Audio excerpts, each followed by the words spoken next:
All right, so last lecture we didn't quite finish up. We were talking about enzymes, and we talked about the fact that that the substrates for an enzyme bind very specifically to a region of the enzyme called the active site. And in that active site, remember the interactions that are going on there are interactions that lower the activation energy barrier. So they facilitate orbital overlap for breaking or making bonds. They orient the substrates in the right orientation so that the bonds can be formed or broken.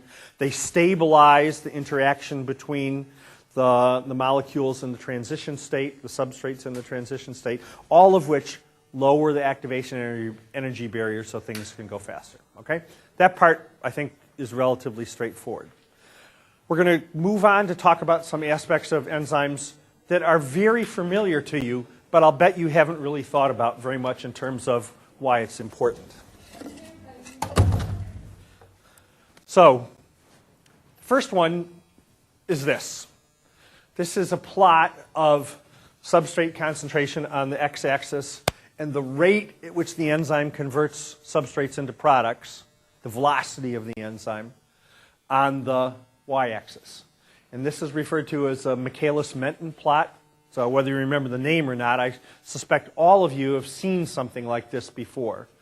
And so Vmax represents the highest velocity in which the enzyme can convert substrates into products.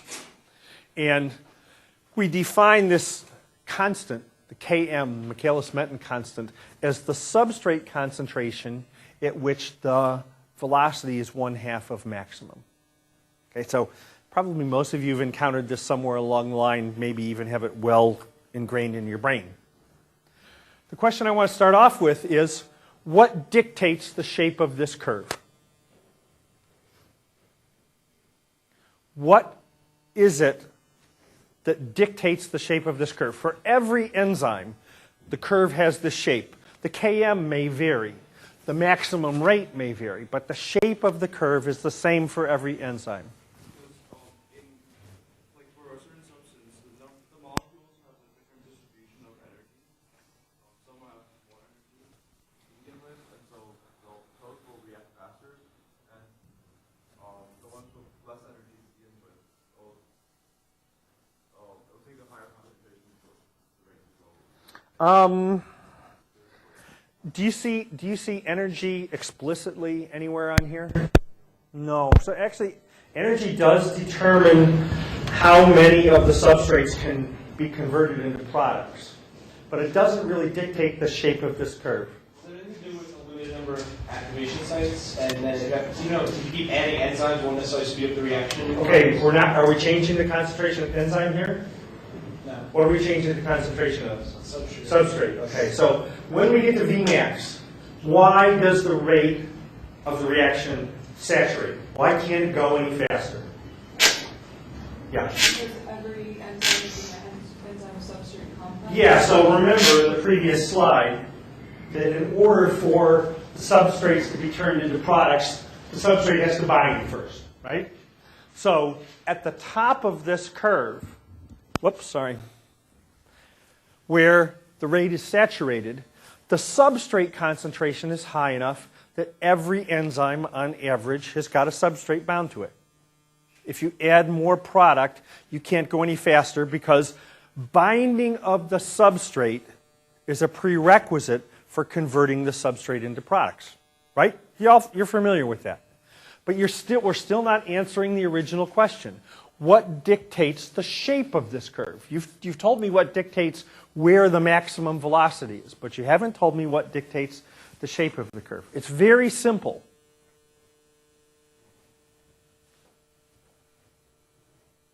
What did we just say is a prerequisite for converting substrates into products by an enzyme?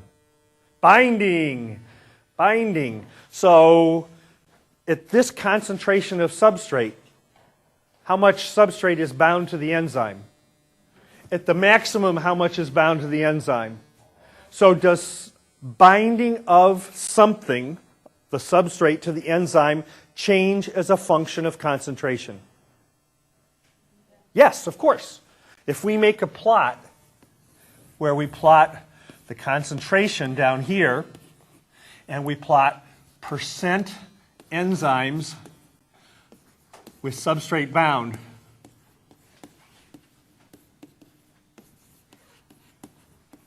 so we have 0% down here and 100% up here. What's the shape of this curve going to look like? Exactly like that. Because binding of the substrate is a prerequisite for converting the substrate into product. Interestingly, the binding of any substance to a protein has this general shape. The curve may be shifted to left or right depending upon whether it has a high affinity to bind or a low affinity to bind. But the shape of the curve is the same. Why does it flatten out instead of being like linear? Why does it flatten out? Why does it flatten out? Yeah. Because of the number of the amount of enzymes you have available. Yeah. Once you've got every enzyme site filled, you can't fill anymore, right? So it flattens out, it saturates. Okay? So it's saturation as far as binding concerned, and that gives rise to saturation as far as the rate is concerned. Okay, so we've got to take this just one step further than this. Are we okay with this so far? That it's binding of the substrate that's dictating the shape of this curve. So for something binding to any protein, whether it's a substrate or a regulatory molecule or a transcription factor binding to DNA, we're going to talk about that in just a minute, the percent of it bound, if we take the place at which 50% is bound, that tells us some substrate concentration, and we call this substrate concentration in general the binding affinity.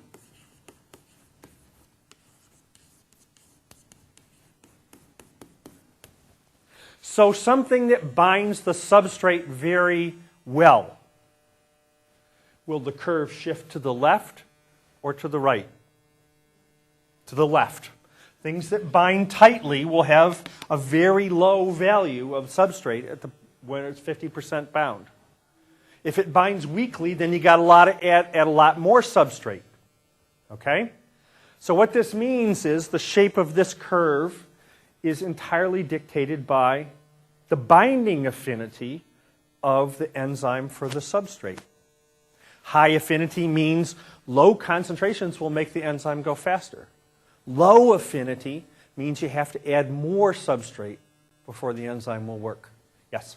But is the curve shifting or like more like stretching and like squeezing? Okay, so let's... So like 0 has to be at 0. 0 is going to be 0, right? So it's going to do for a low affinity binding.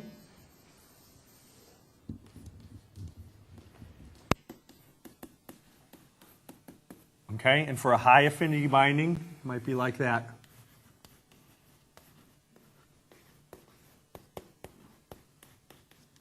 Okay? All right, last step in this. Right? We've got the role that binding plays in determining the rate of an enzyme.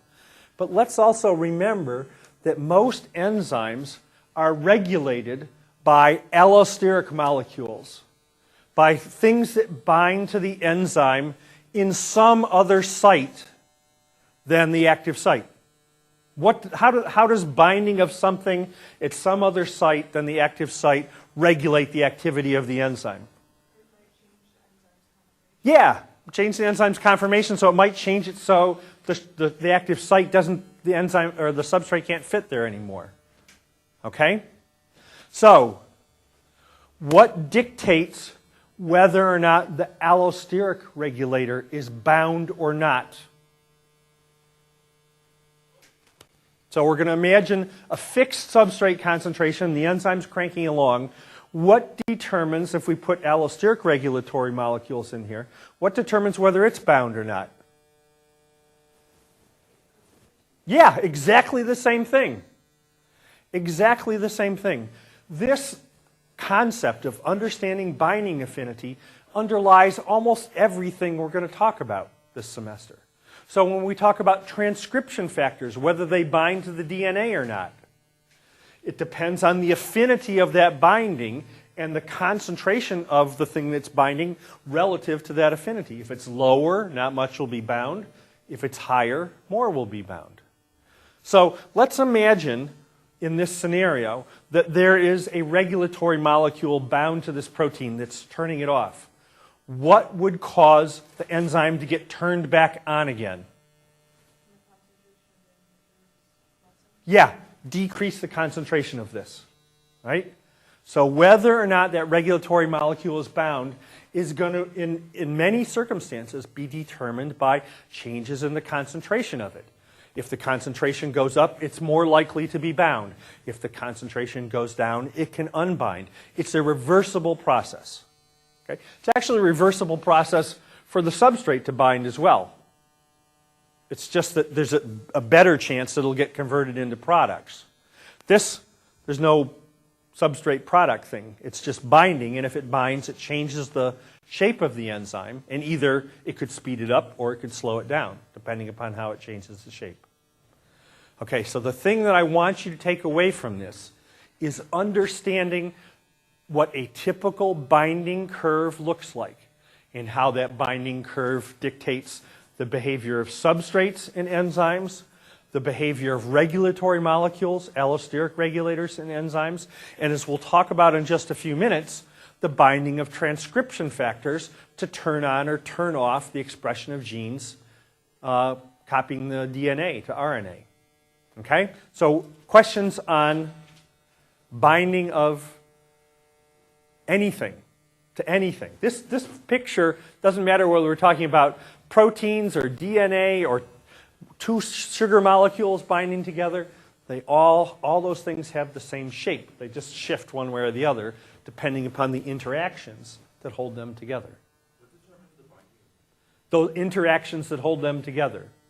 So if they're strong interactions that hold them together, then once it's bound, it's harder to get rid of, right? So it favors the binding. So the affinity will be high.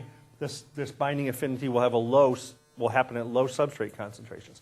If the interactions are weak, then you got to add a lot more substrate before you get the molecule bound. Are we okay with that? Yes. I just had a question about the chart. So are you saying that when the substrate binds, afterwards the regulatory molecule comes in and deactivates it? Or? No. The binding of these two things both depend upon the concentration. The binding of the substrate depends on its concentration, and the binding of the regulatory molecule depends on its concentration. So if the substrate is bound first, whether or not this thing can bind depends upon whether the substrate affects the binding site for this. If this binds first, we know that will change something about the enzyme that is related to converting into products. It may change the affinity of the substrate binding site, the active site for the substrate. But it could also change, remember there's a catalytic cycle that's going on here. The enzyme is helping the reaction to go by going through conformational changes. If this promotes those conformational changes, it'll speed it up. If it inhibits those conformational changes, it'll slow it down. So view this as being a site that is regulating somehow the activity of the enzyme or the affinity of the enzyme for the substrate. But don't view the substrate as having anything to do with this guy, because typically it doesn't. Okay? Okay, then let's go on to talk about regulation of gene expression. So one of the things we need to think about, if we take a typical plant made up of billions or even trillions of cells,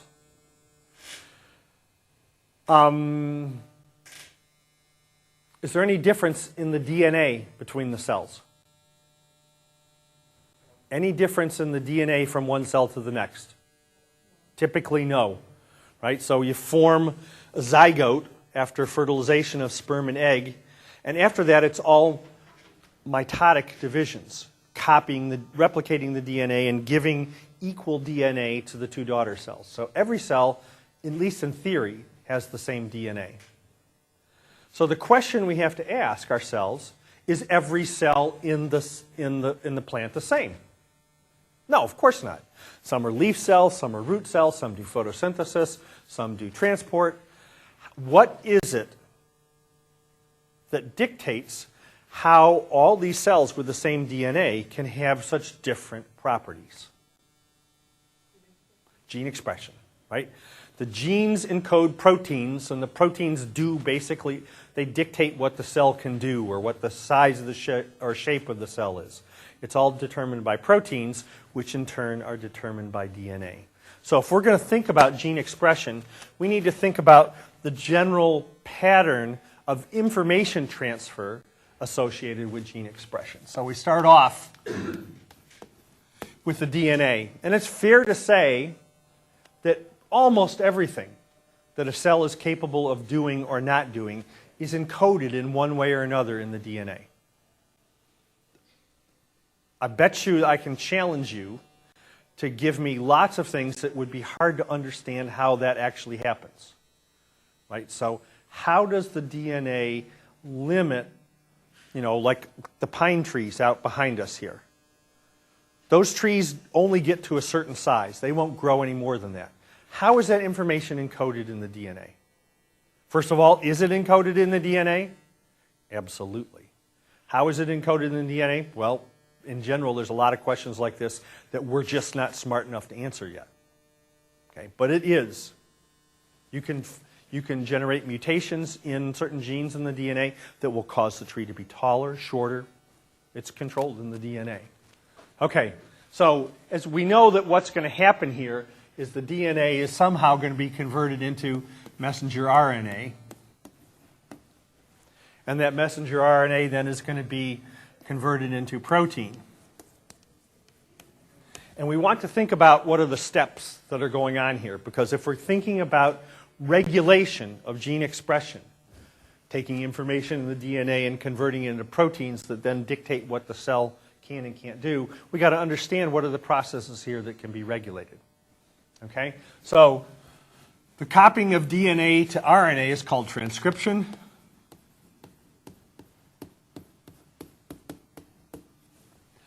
And between when we first make DNA, it makes a piece of RNA that's not mRNA. It's not mature RNA. It can't be used to make proteins. There's a lot of processing that goes on here.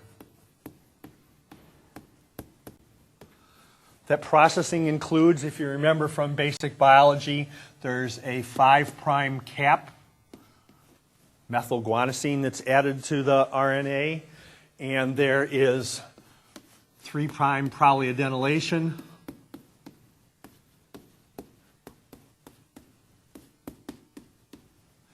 And the big one is splicing out of introns.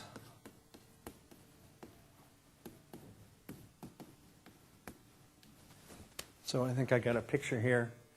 Yeah. So here's a picture of the DNA. And when that DNA is transcribed, it makes an exact copy. So all the introns are in this original piece of mRNA.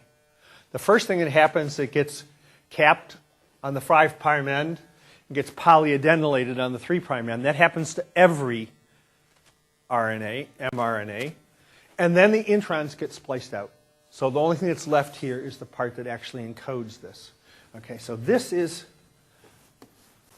common to all mRNA. But there's another step in here that affects mRNA stability.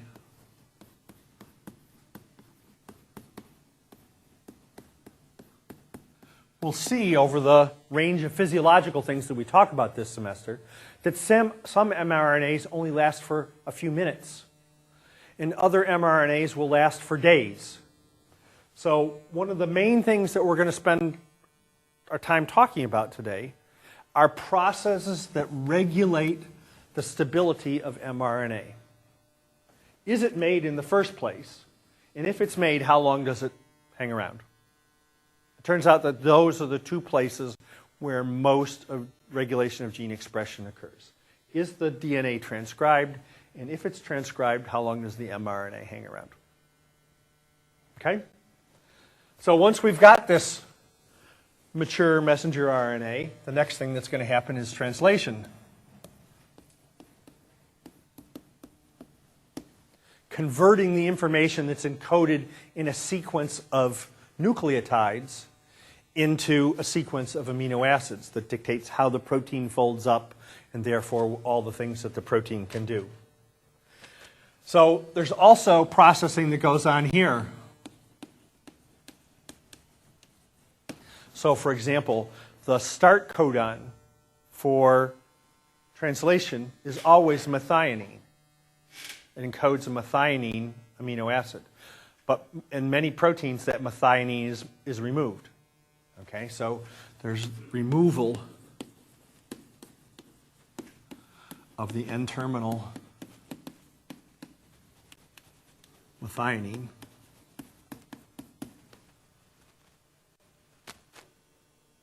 There's lots of other processing of the amino acid chain. There's also lots of different sorts of cleavage of the amino acid chain. For example, the protein insulin that controls the glucose concentration in our blood, it's made as a single polypeptide chain, and then some disulfide bonds fold the chain up and hold it together, and then the chain is cut to form two separate proteins. They're linked together covalently, but it's now two chains instead of one. So that's cleavage of the polypeptide chain. Okay. But in terms of regulation, the most important thing that goes on here is what's referred to as post-translational modifications.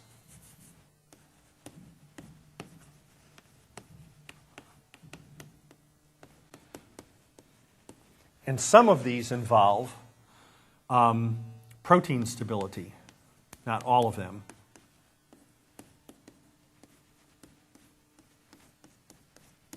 And we'll talk more about these in just a minute. So in the process of going from the mature mRNA to protein, we have the process of translation, the ribosomes converting the nucleotide sequence into a sequence of amino acids. And that protein can be modified. So for example, if we're talking about hemoglobin, the prosthetic group heme is attached. Lots of enzymes have metal cations associated with them. Lots of different types of modifications can happen. But the other thing that can happen is the proteins can be degraded. If they're made and they only last for a little while, then they're degraded, then they have a limited lifetime which they can serve their function. So one of the things we'll talk about in just a minute is protein degradation. Okay, so the places that we want to put our emphasis are on regulation of transcription, mRNA stability, and post-translational modifications. Because these are the main places at which the amount of information in the DNA that ends up as being information that's being used by the cell is controlled. All right with that? Okay. So let's start off by thinking about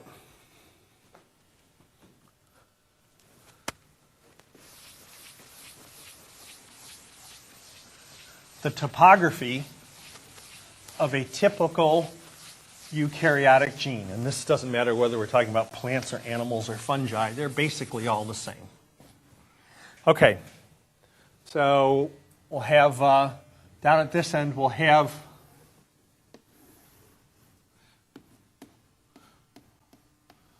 YFG, your favorite gene, whatever gene we want to talk about. And this is the part of the gene that encodes what will become the messenger RNA. So in this particular picture, it's starting at the transcriptional start site. This is where transcription starts.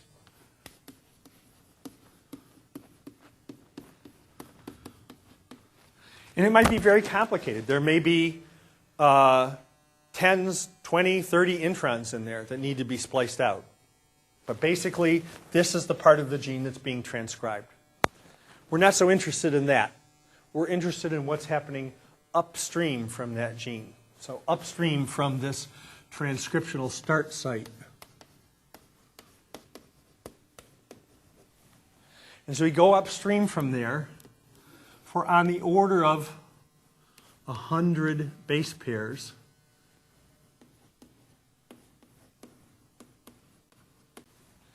Is what's referred to as the core promoter. The core promoter contains a region here where the RNA polymerase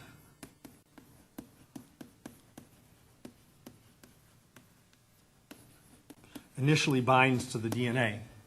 So the RNA polymerase is the enzyme that's going to do the transcription, that's going to copy one of the strands of DNA into the messenger RNA. And where that RNA polymerase initially binds is at this site that's just upstream from the transcription start site. So the book gives you all the details of this. I don't care if you know the details. You know, it's called the TATA box. It's a common sequence that the RNA polymerase binds to. Okay. Also in this core promoter, there are other regions, there may be two, there may be several, where transcription factors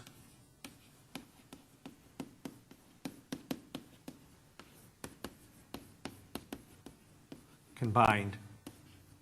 What do we mean by transcription factor? What's a transcription factor? Anna? That's basically it. What are they made out of? What kind of molecules are they? Proteins. They're proteins. They're proteins that bind to the DNA and have transcription factors can have either positive or negative effects. They can facilitate transcription or they can block transcription. Those transcription factors that bind in this, often referred to as the proximal region, proximal sort of means close to, those transcription factors that bind in the proximal region are binding close enough that they directly interact with the RNA polymerase. They're binding close enough that they touch the RNA polymerase and can affect whether or not that polymerase gets turned on or turned off. If we then look even further, typically several thousand base pairs upstream, there may be other transcription factor binding sites.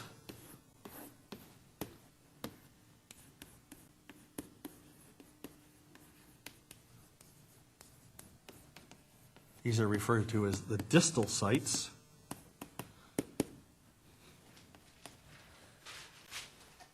But the question is, how do transcription factors that bind out here affect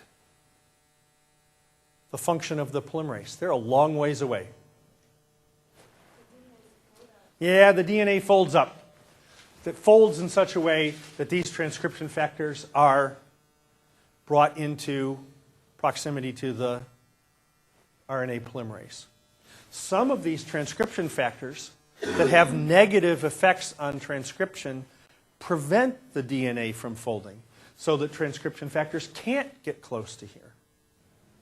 Okay, so what's going on here, the key thing is the interaction between the transcription factors and the RNA polymerase.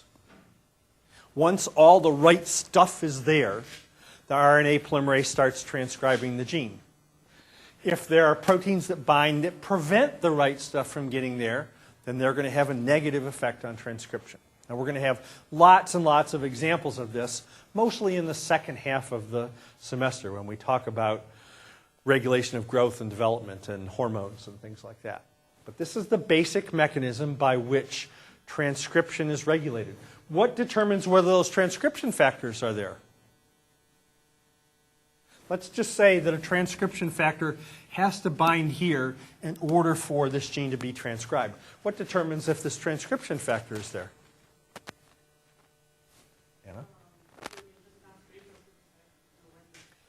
Well, so concentration first, right? Because if the concentration is too low, it won't bind there. Right? So there has to be enough of it there. Well, what determines how much of the transcription factor is there? Yeah, so this transcription factor is a protein. It's encoded somewhere else in the DNA. Right? So it gets to be a relatively complicated problem. And one of the challenges for you is going to be to understand, in the most general perspective, how this can be regulated. Because in some sense it seems sort of like a chicken and an egg problem. Well, there's always something that regulates this. Well, what regulates this? And so on and so on.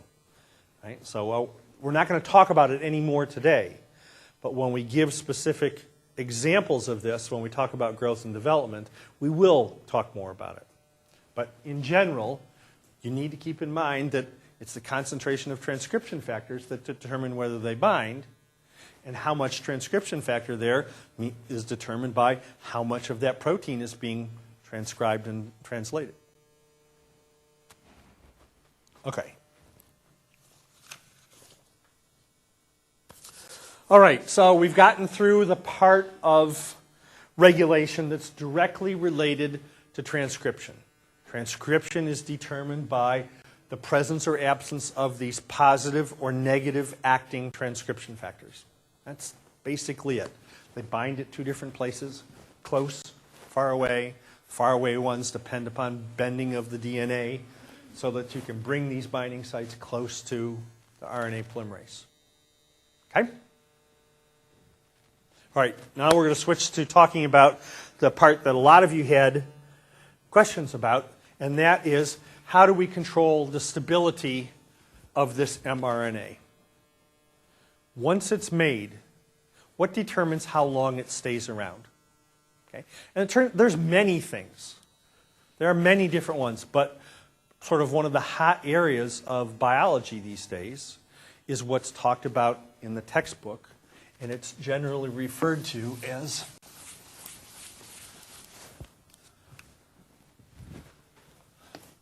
RNAi,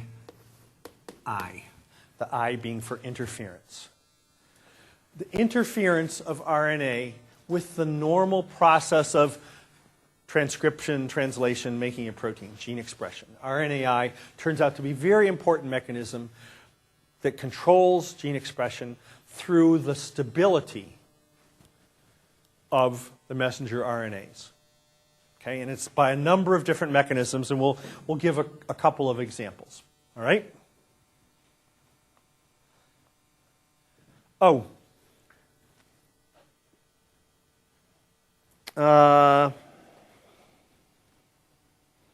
way that this RNA, let's go back here.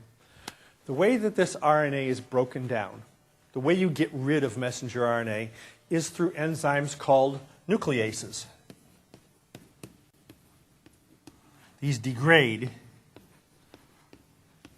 either RNA or DNA. So RNA nucleases are the things that break down mRNA. How come all mRNAs don't get broken down by these nucleases? The nucleases are present in the cells all the time. Why don't the normal RNAs get broken down? No, there's plenty of them there. Yeah, they are tagged with the signals. They're tagged with this 5' cap and the 3' polyadenylation, because most of these nucleases that can deal with RNAs are exonucleases. They work on the ends. And these ends have things on them that they won't bind to. Okay, so intact messenger RNAs are typically not broken down. Right? And the thing I wanted to point out to you is we think of RNA as being just a long, straight molecule. Very rare that an RNA molecule is a straight molecule.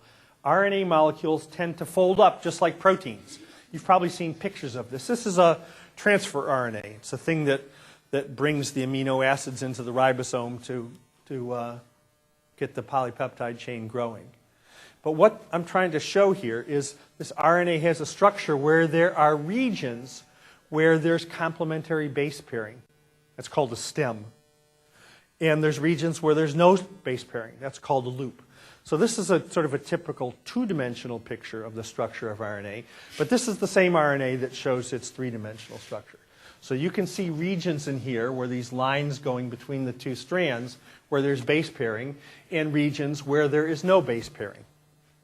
The structure of the RNA is what determines whether the nucleases can break them down or not. So one of the most common things that allows nucleases to get in there is to change the structure of the RNA. So we know that RNAs with their polyadenylation and 5' cap are not broken down. They're in some sort of a structure that the nucleases can't recognize.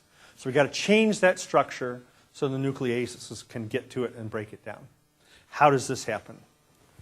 Well, the main way it happens is by a protein complex called the RISC complex. This stands for RNA-induced, what is it? Who remembers? See, I don't remember the name of it either.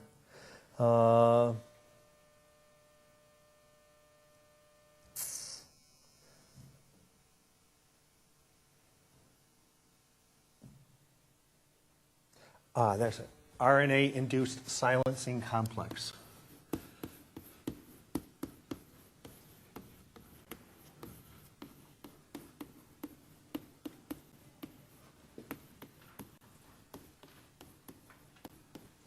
This complex is the common feature that's involved in this RNAi, the interference of RNA with gene expression.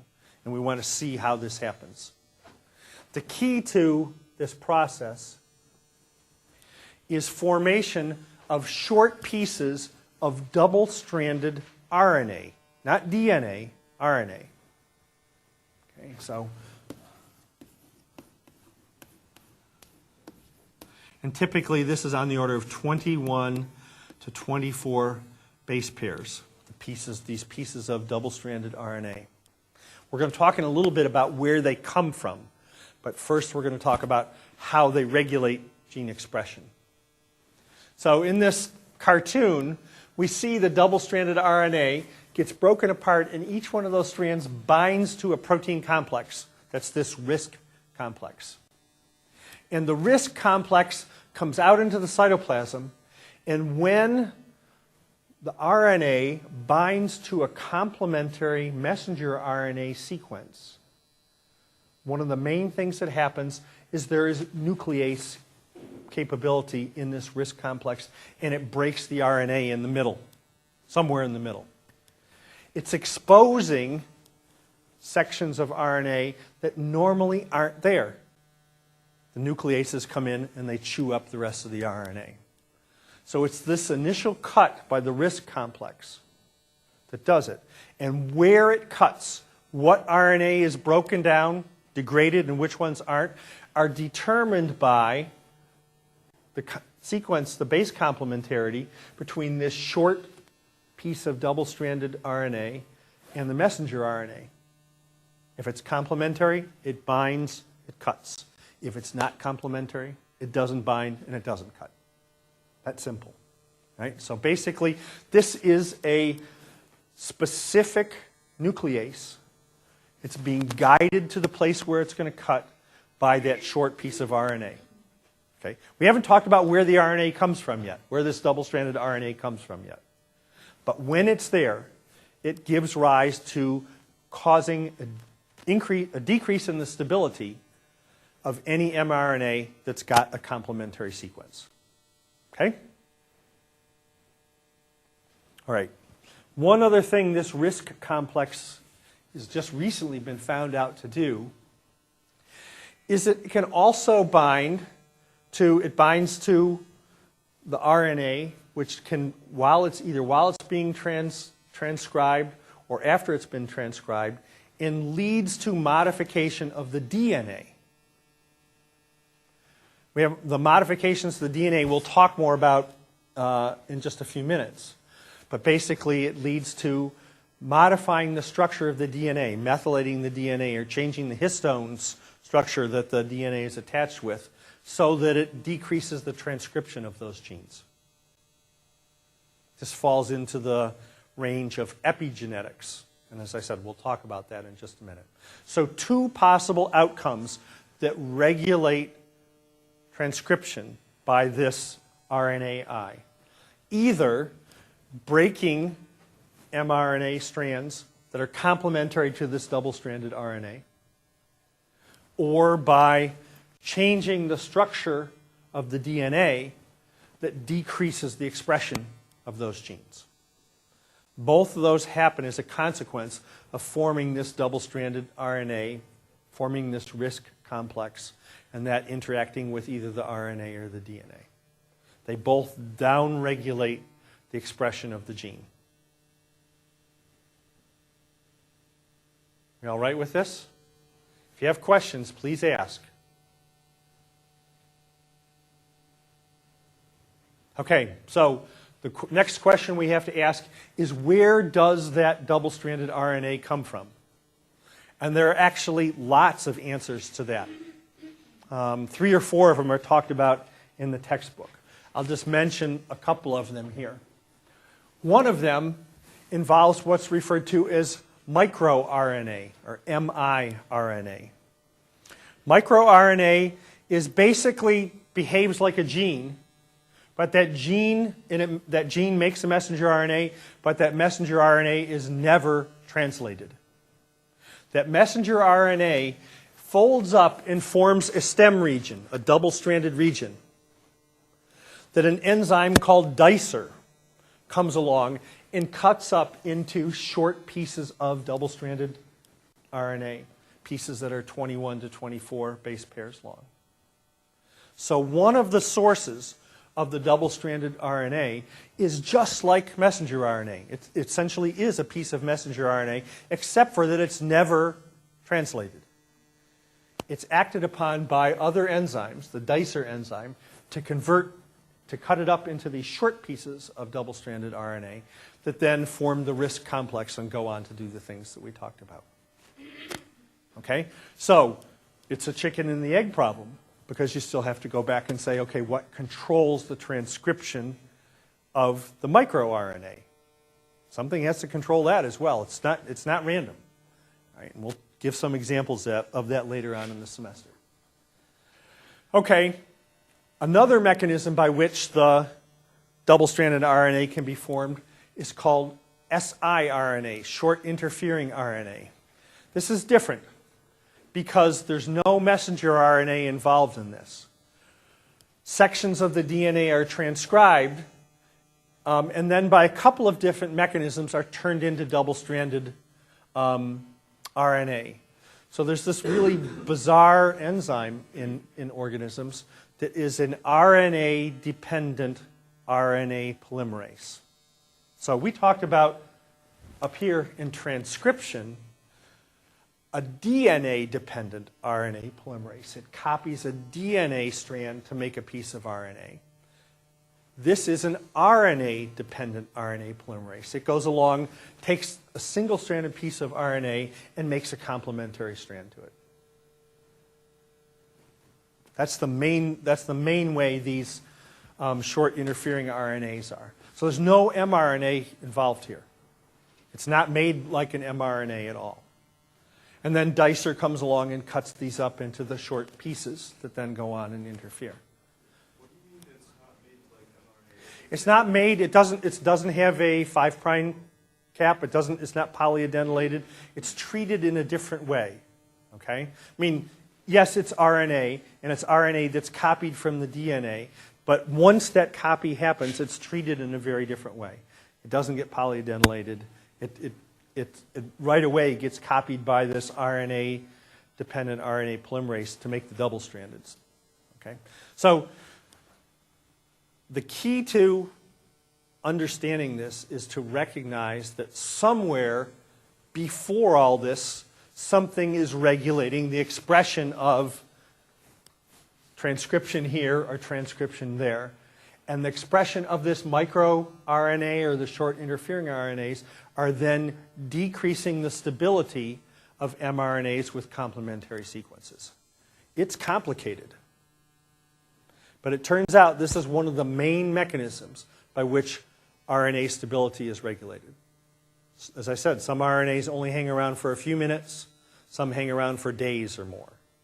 And how long they hang around is to a large extent determined by this RNA stability, RNA interference mechanisms. Okay, so question for you. You are a molecular biologist who is interested in mechanisms of regulating gene expression. So let me give you an example. Suppose you're interested in fruit ripening, and you want to make a tomato that's got a longer shelf life. So tomatoes have a limited shelf life because there's enzymes that get turned on the tomato that cause the fruit to ripen, that cause it to soften up, right? And when a tomato gets mushy, you're not going to buy it. It's not going to taste good, right? So what you want to do is you want to decrease the expression of the genes that cause enzymes that cause the breakdown of the cell walls and ripen the tomato. How can we use this idea of RNAi to do that? If you already know this method, I don't want you to answer. I want those of you that haven't done this before to think about it. How could we use this method to control the expression of genes that regulate fruit ripening?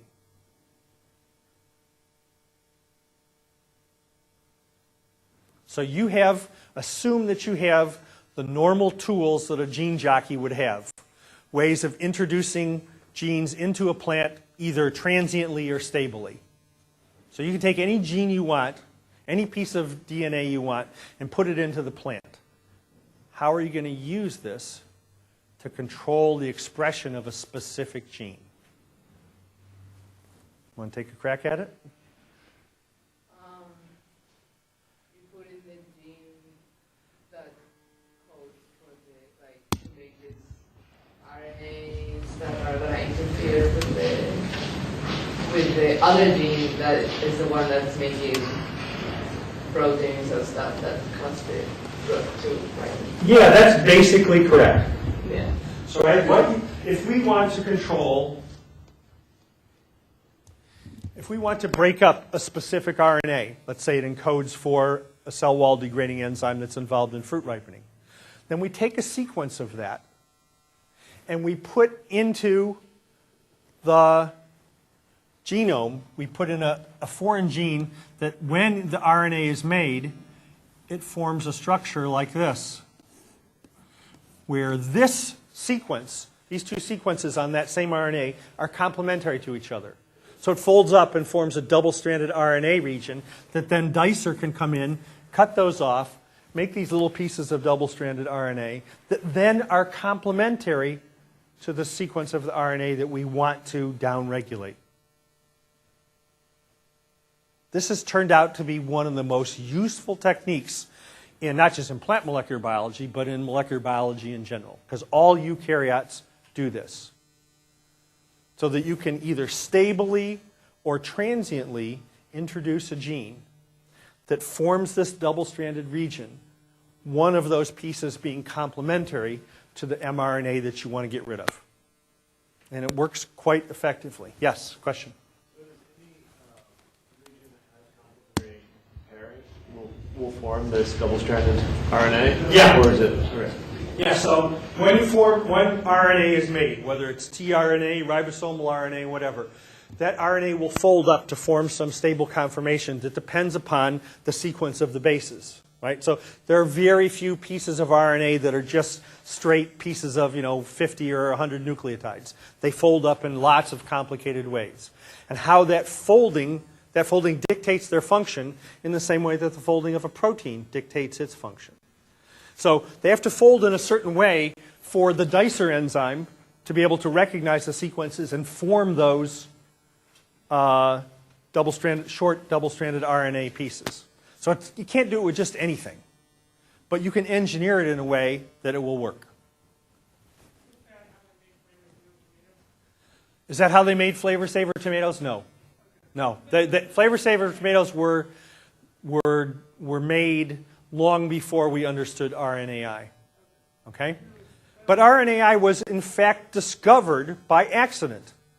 Some scientists wanted to increase the expression of a specific gene. So he took the gene, put it into, some little thing that he could insert into the plant genome, put it there. It was expressed, the RNA was expressed, but the protein level went down. And he couldn't figure out why until he realized that this mechanism was going on, that this is an inherent mechanism that's present in plants, that's not there to deal with molecular biologists putting in pieces of sequences, but it's there to regulate RNA stability. Okay? So this turns out to be a very powerful tool that molecular biologists use to control gene expression. Almost always. There's only a few circumstances that I'm aware of where what this is doing is downregulating gene expression. There's complicated ways you can use this to upregulate gene expression, but almost always it downregulates. All right? All right, let's move on then to talk about post-translational modification of proteins. So we've made the RNA, it's stable, it's copied into to make an amino acid chain, the polypeptide folds up to make a protein. What can happen to that protein once it's been translated?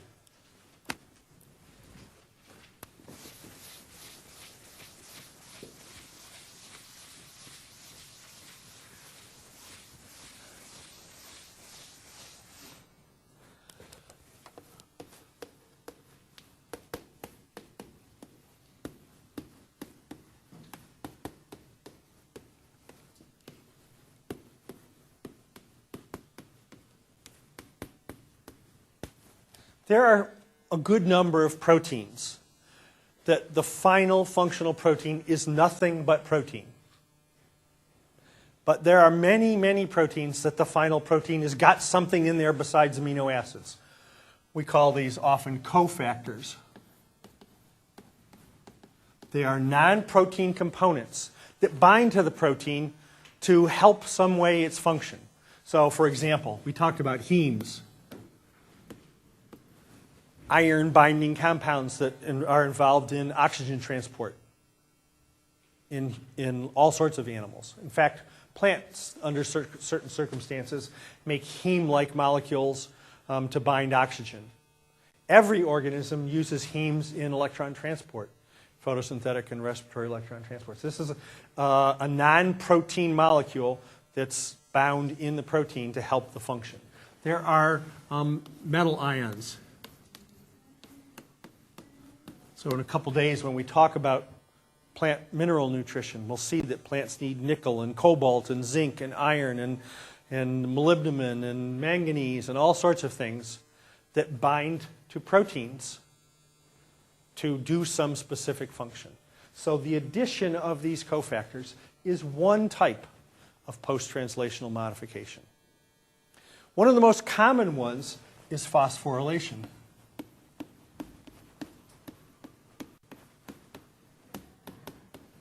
The thing that's different about phosphorylation, these processes up here are basically, they're not they can be reversed, but they're not under normal conditions.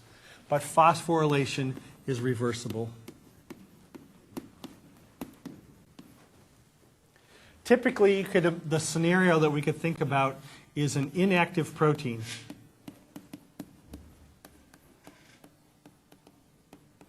Being converted into an active protein by attaching a phosphate group to it. And the way this is accomplished, it requires ATP.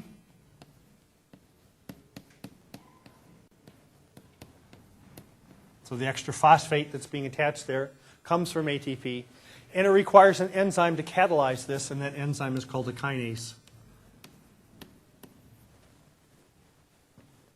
And this process can be reversed. It can lose the phosphate, convert it back to an inactive enzyme, and this is catalyzed by an enzyme called a phosphatase.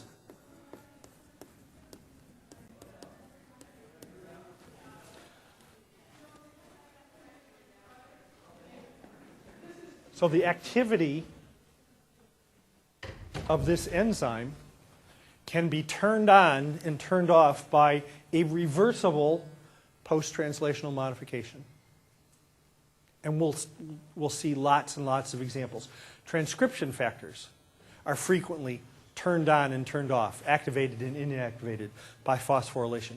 Many enzymes are turned on and turned off by reversible phosphorylation. Okay? We'll see lots of examples of this. Yes? This one? Phosphatase. Sorry. A-S-E. Can you read that? Yeah, it's phosphatase. So kinase is the enzyme that attaches the phosphate. Phosphatase is the enzyme that removes it. Yes? Is this an example of a cofactor addition? No. No, the cofactor additions are basically irreversible. This is a different post-translational modification that's reversible. And we'll see lots of examples of this. The other one I want to spend just a minute talking about is another post-translational modification that's irreversible, and that's protein degradation. Just like mRNA, some mRNAs are stable for a matter of minutes, others are stable for a long time. Proteins. Some proteins only hang around for a few minutes. Some proteins hang around for the life of the cell. What determines whether a protein is broken down or not? In eukaryotic systems, it is almost always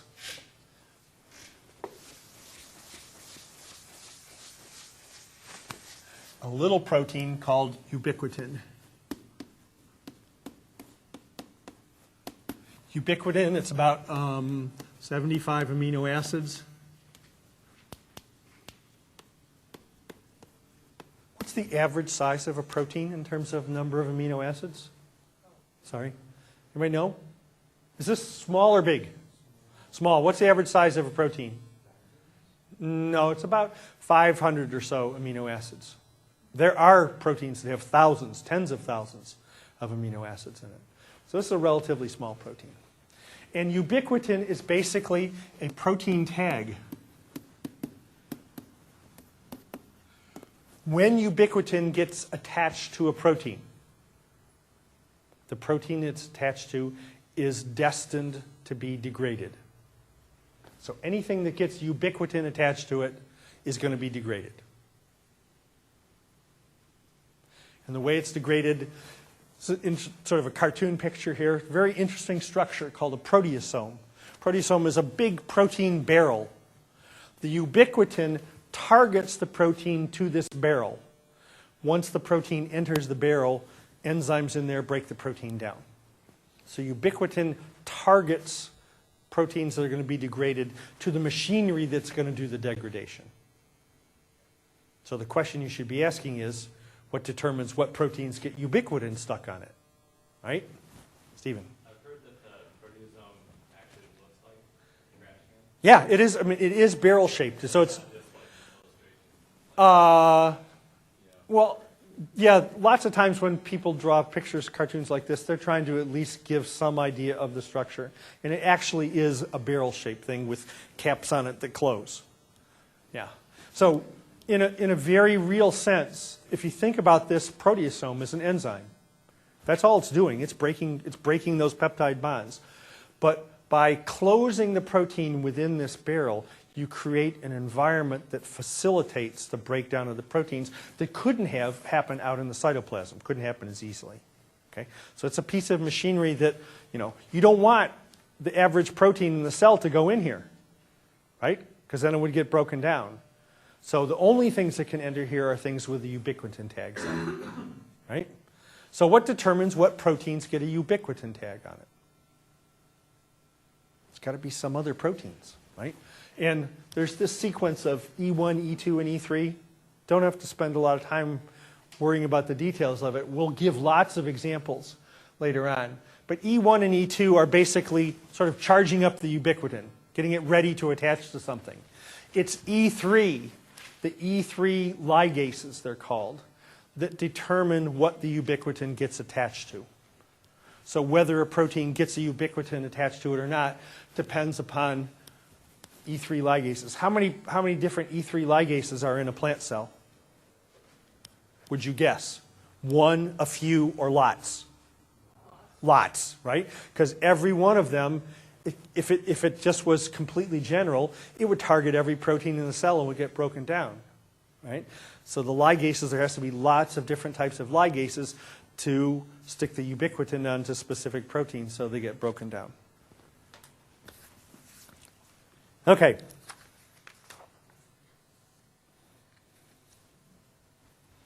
All right with this? So basically we've talked about then regulation of the process of going from DNA to functional proteins, regulation of transcription, regulation of mRNA stability, and regulation of protein characteristics, whether it's stability or sticking cofactors on, things like that, phosphorylation. That's basically it. As I said, we're going to see lots and lots of examples of this over the course of the semester. Questions on this before we go on? Yes? Is ubiquitin called like that because it's everywhere in the cell? Who named ubiquitin? I actually don't know the answer to that. It's a protein that's been known for a long time. I mean, 70 years maybe. But probably because it was found in every cell, maybe. Every eukaryotic cell. I don't know. I mean, when you discover a new protein, you get to name it. Right? So somebody decided to make it ubiquitin. Anything else? All right. I want to spend a minute just introducing you to this idea of polyploidy. The book's got a nice section on it, but I think it's really important that we understand the role that polyploidy plays in plants. So polyploidy, if we think about a typical diploid plant is 2N, right? Haploid is N. What's N? What does N refer to? But what about chromosomes? Yeah, there's a set of chromosomes, right? So a diploid plant has got 2 sets of chromosomes. Each chromosome has a homologous pair in the other set. Okay? When we talk about polyploids, we're talking about organisms that have N greater than 2. Typically, it's some multiple of 2, although there's some really unusual circumstances. So it means increasing the number of sets of chromosomes in an organism. And the book compares mechanisms producing autotetraploids within a species, allotetraploids between 2 different species. The mechanisms there are less important to me as far as what you learn is concerned than understanding what the consequences of polyploidy are for a plant. Polyploidy turns out to be very common in animals, in plants, fungi. But plants, it really shows up a lot. Basically, every plant genome that's been sequenced or partially sequenced shows characteristics of either recent or far back in history polyploidy events. Why do we care? Who cares about polyploidy? What's important about polyploidy in plants? Often changes characteristics such as yield or size. And so it's important to people who are trying to breed for more productive things or Yeah. bigger flowers. Yeah. Let's be more general, though. Can you state that in a much more general way? Polyploidy influences the phenotypic traits of the plant. Yeah, it increases the range of phenotypes that a plant can show. If you guys take a genetics course, you've heard of the idea of transgressive traits or transgression. So if we think about, let's just say that we have 2 diploid parents, okay? And we'll talk about yield, for example. So we're going to have, we're going to make a plot of yield. And here's parent 1. It has this yield. And here's parent 2. And it has this yield. Okay? Now, if we can form polyploids between these, then we might expect that the range of yield that we would get from the polyploid would be somehow constrained by the range of yield for the parents, but it's not. What you see is something that goes like this, that you can get extremes that are either greater or lower than the yields of the parental lines. This is transgression, right? And it doesn't matter what trait you're talking about. Height, number of leaves, length of leaves, anything can be transgressive. Who cares? Why is this important? And let's not think of it from an agricultural perspective. Let's think of it from an evolutionary perspective. Why is this important? Variation in what sense? There's variation here, right? Greater variation, yep. Yeah, it allows organisms to be able to adapt to a wider range of environments. One of the most common characteristics that have been noted of polyploids in natural environments is the range of the polyploids is greater than the range of their diploid progenitors. They can withstand a larger range of environments. So one of the projects that's going on in my lab is studying polyploidy with regard to photosynthesis. People have been breeding plants for a long time to try and get more product out of them, but nobody has ever increased photosynthesis very much from at sort of a molecular level. But we found polyploids that do. So the challenge to us is to understand at the molecular level what's changed in that polyploid to give us more photosynthesis. Right? So really important in terms of evolution of plants. These polyploidy events allow the plants to adapt, change their characteristics to be more fit in different environments. Think about it. Let's imagine that you have a gene that encodes an absolutely essential enzyme that's involved in photosynthesis. If you mutate that gene, what do you have? It's an essential gene in photosynthesis. You mutate that gene so it doesn't work. What do you have? You have a dead plant, right? Okay. Now imagine you have two of those genes. One of those genes can keep doing its job in photosynthesis, and the other one is free to change and do other things with no negative consequences for the plant. That's a big part of what explains transgression. That is, one set of genes becomes free to evolve. It's no longer constrained by its function. This is why polyploidy is important in plants. And there's evidence that every plant that we know about, that we've studied, has got polyploidy at least once, and probably several times in its ancestry.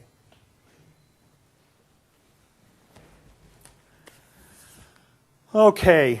I am going to skip talking about epigenetic effects. We'll talk about that at the beginning of the next lecture, because I want to spend, and I'm not going to talk about agrobacterium.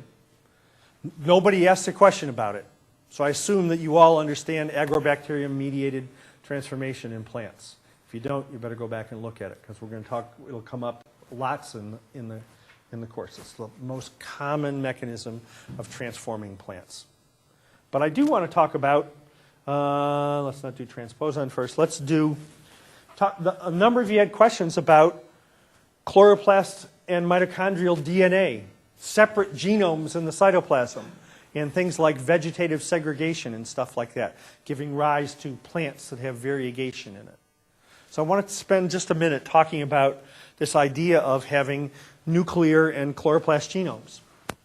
So we know that they have nuclear and chloroplast genomes are present because we talked about the endosymbiotic origin of chloroplasts and mitochondria. They retain, chloroplasts have genes for on the order of 100, several hundred proteins, depending upon the organism.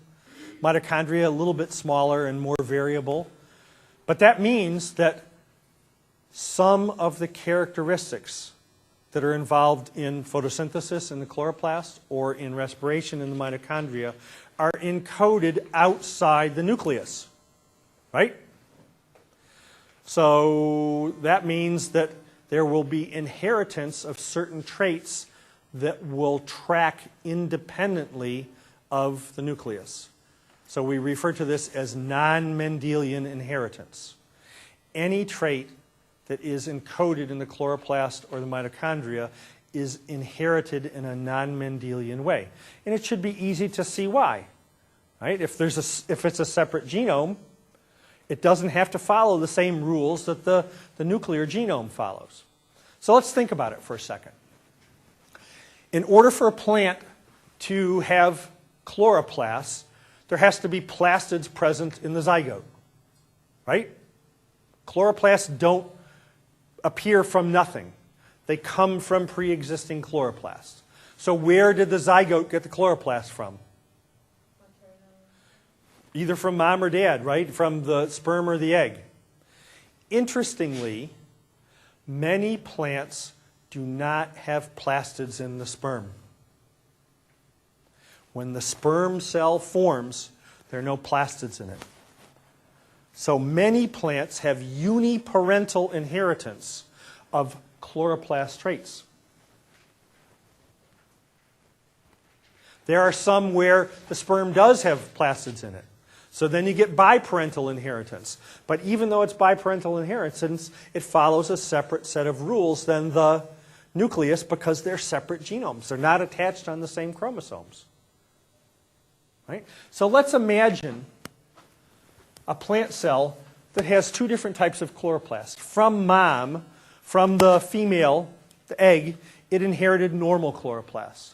And for whatever reason, the chloroplast it received from the sperm was a chloroplast that couldn't make chlorophyll. Okay? So that means in the plant, each cell in the plant is going to have a mixture of normal chloroplasts and colorless chloroplasts. Can't make chlorophyll, it can't be green. Every time the cell divides, the chloroplasts and mitochondria also have to divide to be passed into the daughter cells. But the division, the separation of the maternal versus paternal chloroplasts is not controlled. So every time the cell divides, it makes all the new chloroplasts, but how those chloroplasts are distributed between the two daughter cells is completely random. So what that means is, after enough divisions, you could have a cell that only has mutant chloroplasts in it. Or you could have a cell that only has normal chloroplasts, or you could have a cell that has both. Once you have a cell that's got only mutant chloroplasts in it, every time this cell divides, every cell that follows it has only got mutant chloroplasts in it. So you can end up, let's just say that cell randomly arose somewhere in this tissue that's going to give rise to this flower, this branch. That means every cell that's derived from that will be white. So plants like coleus, or variegated plants, corn or grasses with stripes that go up and down the leaves, this is how they arise. Through vegetative segregation of cytoplasmic traits. Right? So the plant starts off with chloroplasts maybe that inherited from mom and dad. But every division, those chloroplasts are divided randomly.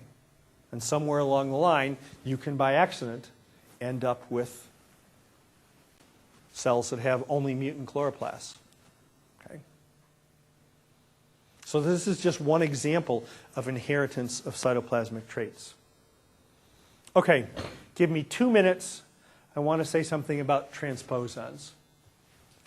Because transposons are another tool that's very widely used in plant molecular biology.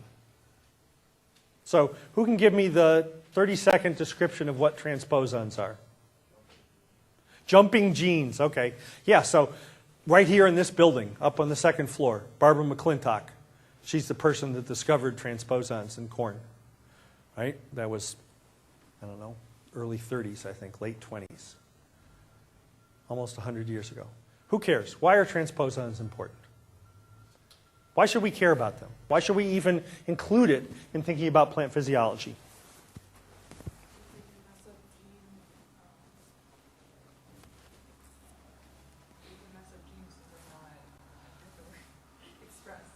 Yeah, they can change gene expression. So somebody said jumping genes, right? So basically what that means is transposons can somehow move from the position where they're located and either excise themselves and put themselves somewhere else, or copy themselves and put that somewhere else. And wherever that transposon is inserted, if it's inserted in the middle of a gene, that gene function changes or stops. So transposons are a very effective way of promoting mutagenesis. In an evolutionary sense, it's extremely important because it allows for a natural mechanism other than sort of the random mistakes that happen in copying DNA for mutagenesis to occur. It provides the fodder for evolution to work on.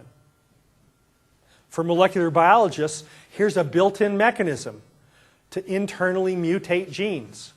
Activate the transposons and you get all sorts of mutations happening. Sort out the mutations and pick the ones that you're interested in. Okay.